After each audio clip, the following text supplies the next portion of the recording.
Been chatting her ear off in the break. Just there's so much about what you're doing here that applies to so many of us. People watching BT, people who are on BT. How to feed a family. This is about keeping things uncomplicated when it comes to feeding a family, because so many of us make a meal for them and make a meal for us, and you're feeding the kids separate from you. No. Sit down, have dinner.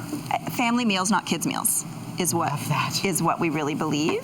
And this recipe that we're going to make today, it's pepper and kale calzone. Yum. Is a really perfect example of a meal that everyone can enjoy. And I know people say, kale, my kid will never eat kale. Unless you make it taste good, and then your kid will love kale. And also get them in the kitchen with you. Right. Meal planning as well as food prep. And then they kind of buy into dinner. They know it's coming. Mm-hmm. And then it's not you putting food in front of them and saying, eat this. So that's a big part of the process. I know that. Huge. I got to say that really did work with mine. Yeah. Is once I taught him how to mash an avocado to make quote unquote guacamole. And it's fun. All of a sudden he liked it. Yeah, and it's kind of cool, right? Like, you can eat He's chips. a chef. There has to be green on those chips. Yeah. And then it works. So okay, you've got some onion and some red bell pepper. When you start with onion and garlic, you're off to the races, right? Yes, Because the house smells great. People start to come in the kitchen and say, "What's for dinner?" Yes. And now this is a great recipe because you can either buy fresh kale or you can buy frozen, as I did.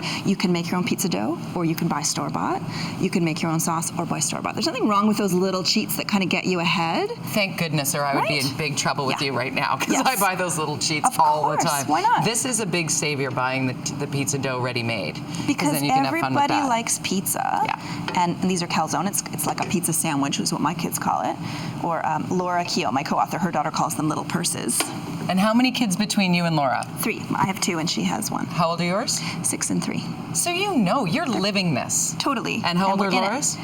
Scarlett is turning 7 on the weekend. So 3, 6, and 7. You are right in the heart of this. Yeah, we're in the weeds. So it's getting the kids involved in the cooking, and get me involved. Okay. What do I need to do to make this? So this is really an assembly job, and this, I know that you are an excellent chef, but if you were 3, I could get you going. Okay, here I am. I'm 3. So sauce all the way. All the way around. Okay.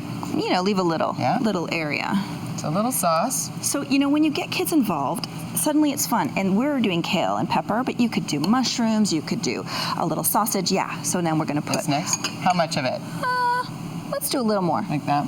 Maybe another one. All right. Okay, now you're going to pinch off some mozzarella because everything's better with cheese. Right. It's of course, it's just a fact. And kids do love cheese, and you can... I love cheese. Yeah, I love cheese too. Yeah. You can get them used to it, because Brady doesn't like cheese sliced, but he loves cheese pizza. Melted cheese. If you ask him, he doesn't like cheese. Now you're going to do a little sprinkle of parm. Yum. And so, stack the deck in your favor. If your kids are a little nervous about green, put it between dough and cheese, right? So give yourself every advantage so that if you're trying out something new, it's not 3 new things on a plate.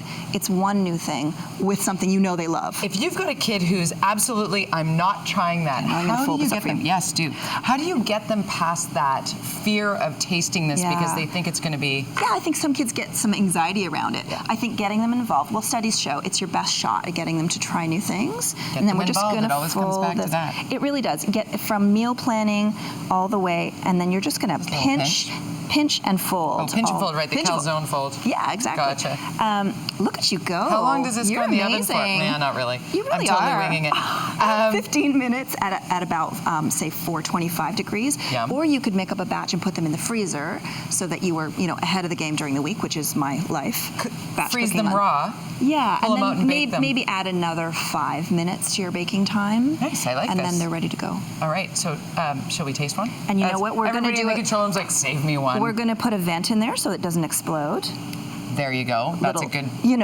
a small thing. You don't want the kids would enjoy that part. Well, then a little bit busier.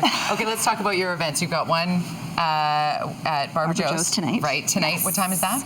It is at 7 o'clock. 7 o'clock. 6 o'clock. And then it's Kids Books on West Broadway tomorrow morning at 10. Yes, I'm very excited. Is a great place to take the kids so they can see the cookbook, which is how to feed a family, and get involved in the cooking. Get your big thing too. Get your hands dirty. Don't be afraid about. Don't be afraid of the mess. It's going to be a mess at first, but now my 6-year-old can make dinner.